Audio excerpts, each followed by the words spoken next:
Bolsonaro, você acha, como é que você sintetizaria uma avaliação do governo Bolsonaro? Os 4 anos Bolsonaros. Uma tragédia. A pior da história republicana.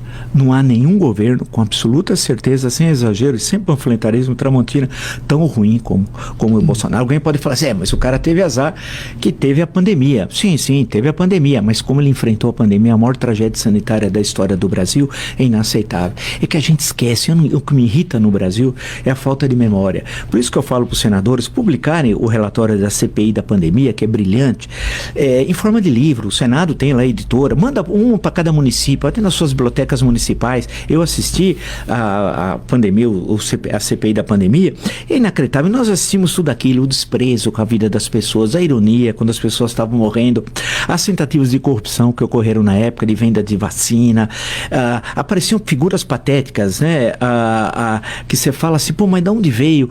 A forma como o Ministério da Saúde agiu, desprezou, e o ministro da Saúde eleito depois deputado federal pelo Rio de Janeiro, que antigamente era o centro, durante a ditadura militar, a grande oposição, em grande parte do período, foi no Rio de Janeiro.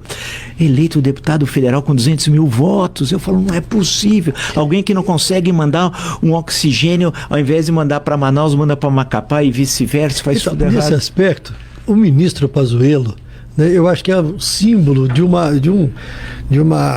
um movimento que foi implantado pelo então presidente Jair Bolsonaro, de certa forma militarizar o governo. Sim. Como historiador, como é que você avalia esse movimento que foi adotado pelo então presidente, que botou em postos chaves um monte de militares, um monte de generais, trouxe de volta os generais ao comando da vida civil, e o Pazuello é a representação da incompetência, né?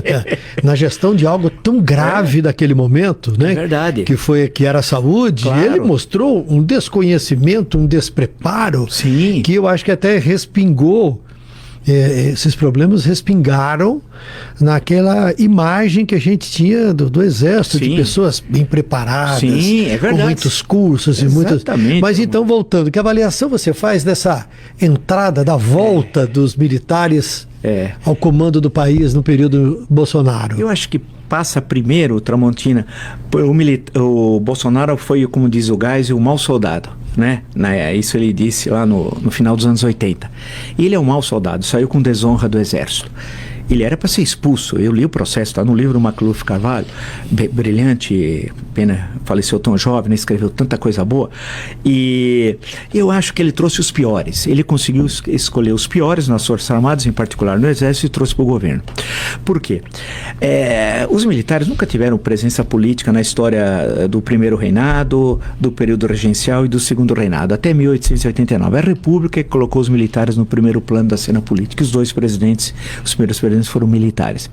A partir dali, sempre os militares, de uma forma ou de outra, tiveram a presença direta ou indireta na política. Até porque na escola militar da Praia Vermelha, lá no Rio, especialmente, mas não só, mas naquela, se você olhar o currículo que eles escreviam, aquela eram os bacharéis de farda, né? Eles escreviam muito bem, bons poetas, filósofos, etc., mas da arte militar entendiam muito pouco. E o positivismo que marca a presença do Exército, de Augusto Conte, ou seja, a ideia de um poder forte, central, reformista, contra os coronéis locais, o que o Euclides da Cunha chamava, que também veio do Exército, senhores do Baraço e do Cutelo, um poder central forte e reformista. Essa era a ideia. E é o que está presente na juventude dos florianista. Depois morre o Floriano em 1895, mas aquela ideia fica. Passa pelos tenentistas nos anos 20, as rebeliões de 22, 24, Coluna Prestes, passa por 30. 30 aí, chegou o momento, toma o poder. Uma parte dos tenentes toma o poder, não é só, tem outras correntes, e aí vem a centralização com Vargas, né? Que é o modelo do Rio Grande do Sul, do Júlio de Castilhos. A ideia de um poder central forte, reformista, olhar a questão social e fortalecer o executivo e desprezar o legislativo, porque por positivismo, o legislativo só se reunia para aprovar orçamento, não tinha iniciativa de leis, coisa alguma. É o que eles fizeram no Rio Grande do Sul durante 40 anos, durante a Primeira República, o que o Getúlio leva para o poder central. E aí você tem uma luta política, claro, ideológica muito forte dentro do Exército. Basta lembrar a rebelião comunista de 35, os comunistas tinham uma presença forte, especialmente pela figura do Luiz Carlos Prestes, um militar, né? E depois, quando vem 45, toda esse período, você tem uma luta no Exército entre aspas, nacionalistas e entreguistas, nos anos 50. A criação da Petrobras, a presença militar é muito grande, o petróleo é nosso, toda aquela campanha. Então, são militares que a disputa que havia, Tramontina, era qual é o tipo de desenvolvimento econômico que nós vamos ter. Né? A presença maior do Estado, menor do Estado, mas havia muita discussão, muita gente escrevendo, debatendo, que hoje que nós não temos, projetos para o Brasil. Isso está muito no interior do Exército. Chega os anos 60, vem a queda do Jango em 64, quando os militares assumem, eles têm um projeto, mesmo que não é que eles planejaram, escreveram antes, mas tem um projeto que eles vão construindo conforme o andar da carruagem, né? De um Brasil potência, um Brasil que vai se industrializar rapidamente, chega até a pensar em bomba atômica, né? Aí a discussão é com a Argentina, que também tinha um projeto nuclear de construção de bomba atômica.